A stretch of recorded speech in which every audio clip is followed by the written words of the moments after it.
Welcome to the Story a Day podcast. This is Julie Duffy from storyaday.org, encouraging you to be a writer every day, not someday. Good morning, good evening, good afternoon. Julie here from the Story a Day podcast, and this week I have another guest for you. I have writer Rachel Swearingen who came to visit, and Rachel is the author of the short story collection How to Walk on Water and Other Stories, which received the New American Press Fiction Prize, was named the 2021 Chicago Writers Association Book of the Year, and her stories and essays have appeared in Electric Lit, Vice, the Missouri Review, Kenyon Review, Agni, American Short Fiction, the Sand Journal, and elsewhere. Her writing has won the Berlin Writing Prize, the Missouri Review Jeffrey E. Smith Editors Prize in Fiction, a Rona Jaffe Foundation Writers Award, and a Mississippi Review Prize in Fiction. She lives in Chicago, but she stopped by to talk to me a few weeks ago, and here's our conversation. It's going to come in two parts because you know I don't like to keep you away from your writing for too long. I like to get you inspired and then get you back to your writing. So stay tuned for part two. But in part one of this conversation, we'll talk about Rachel's writing practice and how it's changed over time, the art of writing short and long fiction, the importance of play, her residency in Berlin and what that was like, and about some of her short stories and how they came to be written. Rachel has also given me a fantastic writing prompt for the upcoming Story a Day challenge, which I can't wait to see what you do with. But let's not waste any more time and let's get into this interview with Rachel Swearingen. Welcome, Rachel. Thank you. So nice to see you, Julie. Yeah, so we met. I got to see you talk at last year's Association of Writers Programs conference here in Philadelphia. And one of the reasons I wanted to talk to you was because you talked about some of the ways that your writing had changed over time and some of the things you'd been trying out during the pandemic. So I always love to ask people about their stories, but also about their writing practice. So how do you go about writing these stories and how has that changed over time for you? So I think, what the big way that my practice has changed and it changes so much, as I'm sure yours has as well, is that when I was first writing, I was writing short stories and I just was going about things in a very working class sort of way where I was just going to work and work. And I often would write a short story and I would keep revising it over and over again. I was studying other stories, trying to teach myself plot. That worked out pretty well for learning how to write short stories because I could put one aside and then work on another one. But on the other hand, I didn't learn that really big lesson that I think a lot of artists learn, a lot of children learn, which is you just keep making. You make something and then you learn something and you put it into the next one. And so each new piece that you make or that you write is a revision of the one before rather than constantly revising over and over. And there's a place for that too, I think, for people that resist revision, but I'm not one of those people. I go too crazy on the revision side. And when I got to a stage where I wanted to try writing a novel again, and that's where I had started. And I felt a lot of pressure to get a good novel out. I had an idea and I was also playing and doing a lot of other things, winemaking in the basement and trying to write scripts and just generally screwing around in a lot of different ways. And I didn't have the energy to do so much anymore. And I was realizing that on top of this, hyper focus on the stories was preventing me from really getting deep and finishing something that scared me. The novel that I was writing scared me a little bit. And so I worked on it for about 7, maybe 8 years every single day. Some days I was working on it for 8 hours. I probably rewrote hundreds of thousands of pages. I at one point threw out, I think, 60,000 words and then later put them all back in, took them out again. I took characters out, put them back in. And I really stopped having fun. I started hating my writing. I was questioning everything and I couldn't stop working. I was really a workaholic. And so I started, maybe it was during the pandemic, I started writing this new novel and I was cheating on my novel that I had promised to get to my agent. I had it finished, but I knew something was wrong. Something felt dead about it. And so I was trying to revise it to get it to him. I kept telling him it was coming. And then meanwhile, I was sneaking around writing this other book. And I did it all by hand with a fountain pen, I think I listened to a podcast with Neil Gaiman, and I was like, "Oh, I'll try that. Maybe if I can't revise anything and I've got ink, I will get into something." And I did that every day, and I was having more and more fun, and I was having fun because I didn't tell anyone about it. So no one knew about it, and then I would let myself do that for a while, and then I'd get back to the revision. And so now I'm actually working on that book full time, and I'm trying really hard to not do what I did with the other one, which is now that it's the thing taking the life out of it.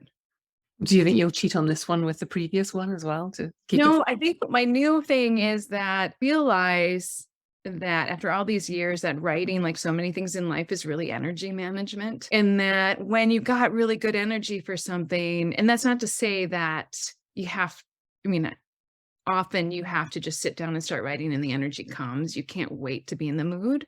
But when you're fighting with a project, it's much better, I think, to set it aside if you're fighting too much with it and go to something else that energizes you, and then you can return. And so now I will play with a shorter project or in a very different genre if I need a little energy injection, but I still try to keep the other project moving. I don't work on it for hours a day. I might only work on it for an hour. With a novel, I think it's important to touch down every day if you can, just to keep it in your head because it's a lot to wrestle with. Yeah. If you take that a break away for a couple of weeks, then you're like, I've got to read the whole thing again. Exactly. Yeah. So how do you know? That's really interesting that I think you're right about the energy management thing. How do you know when to stop banging your head against a wall with a project? Or if you are, or if it's good, or like how, this is a question that comes up a lot when I'm talking to writers and we're all like, how do we know? So how did you know that this one is the one and the other one needed a break? I say this, but I think it's all a little mysterious. I knew that I needed to set that other novel aside. I knew it was on the level of craft, it was fine, but there was something that wasn't working. And I knew I needed to set it aside maybe for a year and then come back to it. But I kept ignoring that voice. And I think the other thing is there's a difference between sitting down with a sense of resistance. I don't want to do the work today. It's like you going to the gym. I don't want to go to the gym. Once you go there, you're going to feel better. I think resistance is different than dread. Mm-hmm. And dread is different than fear. And so if you're trying to break something open in a novel and you feel like it's taking you into territory that's really full of uncertainty, which is usually where the good stuff is, that's different than getting into a project where you just feel exhausted before you've even started. Sometimes I think again, we have to just constantly experiment and try things. And if you're forcing yourself to work day after day and the energy isn't getting moving, then it's time to do something new. Unfortunately for me, it's like that.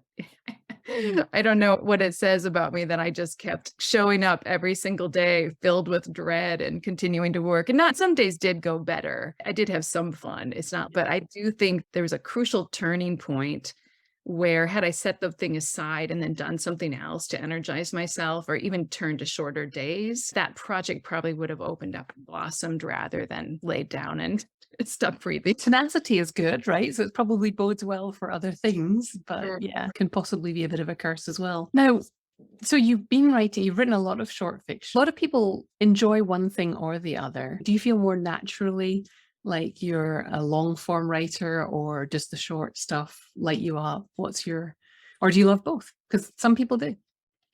Yeah, I don't think for me it matters what the form is so much as I just love telling stories.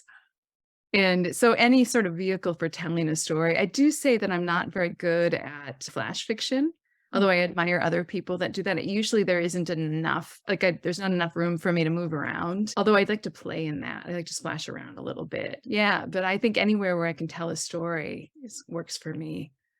Yeah, because I've reading through some of your stories, you have Advice for the Haunted, which it's a short story, but it's a pretty lengthy short story. So you've definitely got room to explore. So can you talk a little bit about that? Like, how do you approach setting up the world in these meteor short stories and yet keeping them from blossoming out into trying to become a novel? I don't know that I do try so much. I think I try now to let the story tell me where it needs to go and how much room it needs. With that particular story, it actually was longer. I had to cut 1,000, maybe it was more than that, 1,000 words out for it to be published in Vice. And so it got very condensed down, but there were layers to that. It was opening up in some interesting ways for me. And that was hard for me to cut that particular one down. But I knew, but it never wanted to grow into the length of being a novel. And I think it's listening to your story as you go. Sometimes they really want to open up and take off. And sometimes, depending on how much you're juggling, you can sew it up in a shorter space. And is that just a feature of the amount of experience you have now that you can sense that? I see that. But I do think part of doing this for a really long time and making mistakes and in having those little breakthroughs that you do start to learn, you get a feel for that. Sometimes think I have a feel for that when I'm reading other people's manuscripts as well. I'm not so sure if that applies or if it's just we know our own work and get to a place where we can tell when or I should say, I'll use I can tell when I'm ending things because I just want to get out and I'm afraid to go further. And I can also tell when I'm going on, and the story ended several pages earlier. But sometimes it takes a little bit of space and time away from a piece to know that. I do think for short stories, there are a lot of short stories that turn into novels, and that where I think you can be both satisfied with it as a short story and also feel like there's a life beyond that short story. And some people hate that kind of ending. Some readers they want to have a sense that a story is finished and that there aren't large stories coming for those characters, that there's a really sense of closure. I happen to like open endings. And I'm thinking of Garth Greenwell has Sitco, this little novella that then turned into a novel. And I think that story of this character named Mitko, it's maybe in 3 different forms, like a novel, a short story, and a novella. So he got a lot of mileage out of one story. There was a thing that you talked about on the panel when I came to see that you've been doing with short stories. I don't know if you remember saying this, but you were trying to have some more fun with your writing. Can you tell us about that? Yeah, so if I just need a day of playing, I will do some fun. I just do some crazy things, anything to shake up my brain a little bit and get myself out of whatever patterns I'm in. And so I've done things like take 3 short stories and cut them up and put them into a paper bag and then shake or thrown them around the room and then try to put paragraphs together to knit them together and see what happens. Use random word generators to see. This is actually a really fun one that I've been doing lately. I'll use a random word generator and then get maybe like 10 words, and then I'll write a new scene that's triggered by each of those words. It's a way to open up a story because I think often stories get closed down, mine included. And so finding ways to open things up can be fun. And I think too, when you're having fun, sometimes you trick yourself. You don't realize that you're actually producing really good work because you're having a good time. It just goes back to that sort of childhood sense of making things without worrying so much about the product. Yeah, I was going to say, it seems like you're not hyper fixated on the end product. You're enjoying the process. Yeah, which is easier said than done because we all Yeah. want things to actually work out, I think, or I do. Yes. And it seems to be working out for you because you have a few things going on in the world at the moment. You have your How to Walk on Water, which came out a couple of years ago now. How's that experience been for you?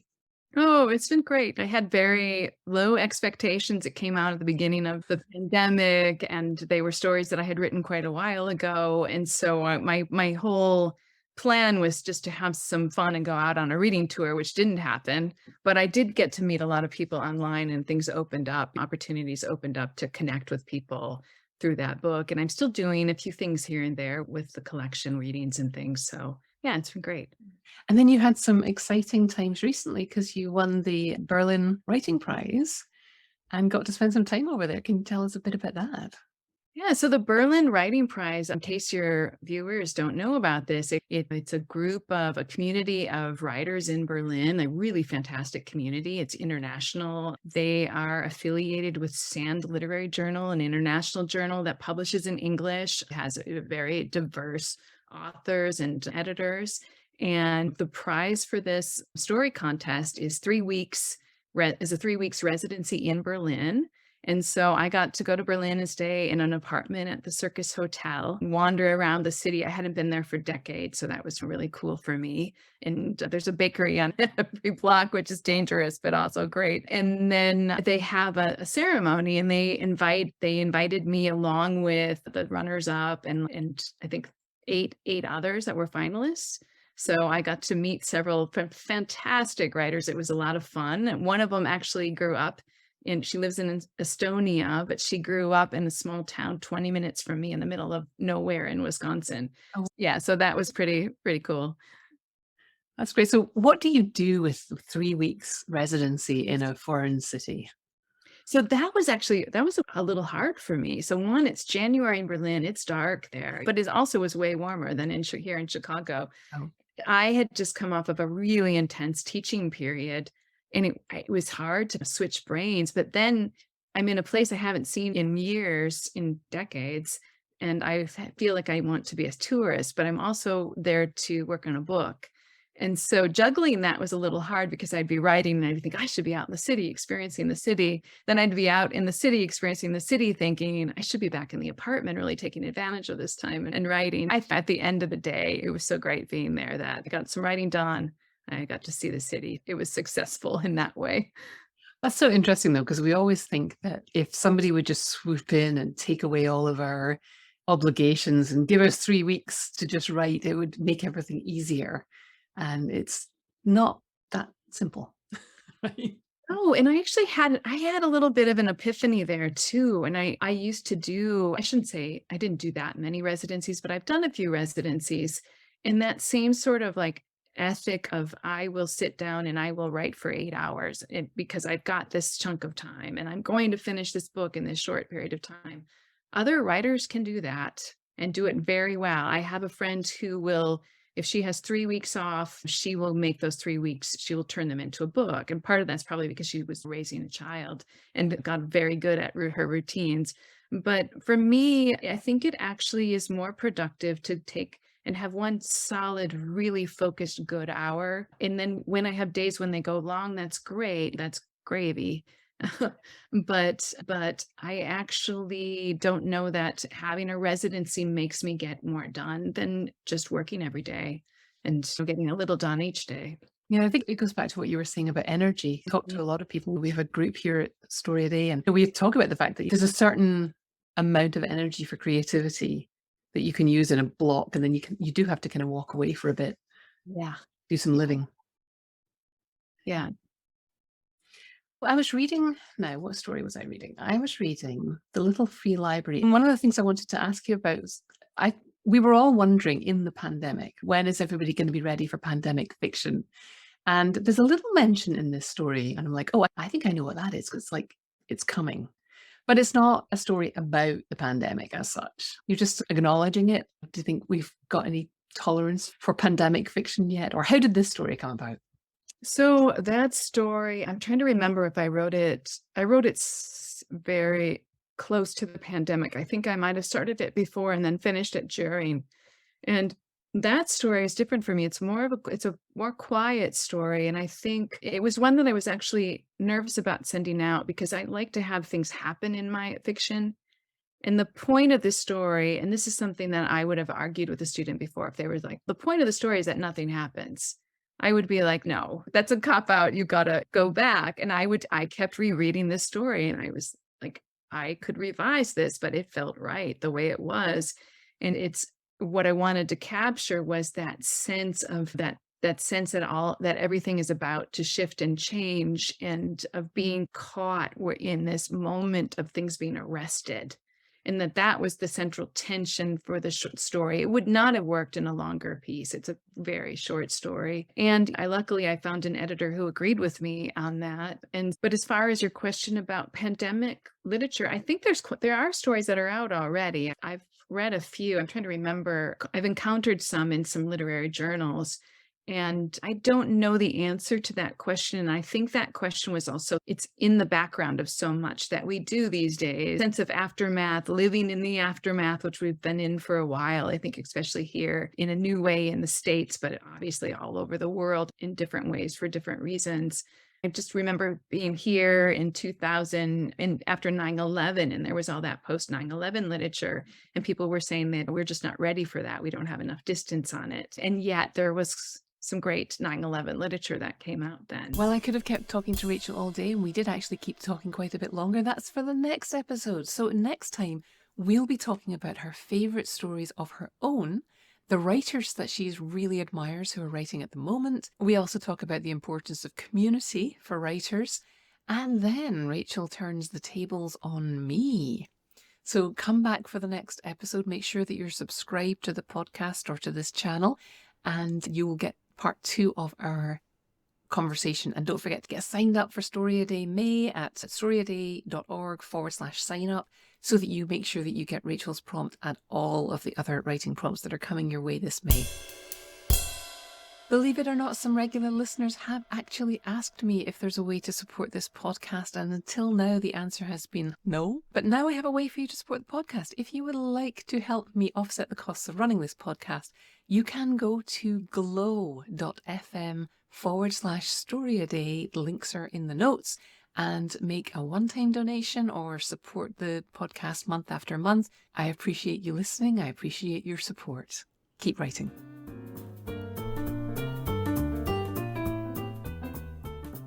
Thanks for listening. Why not come over to the blog at storyaday.org and check out this week's writing prompts and articles. And in the meantime, have a great creative week, and of course, keep writing.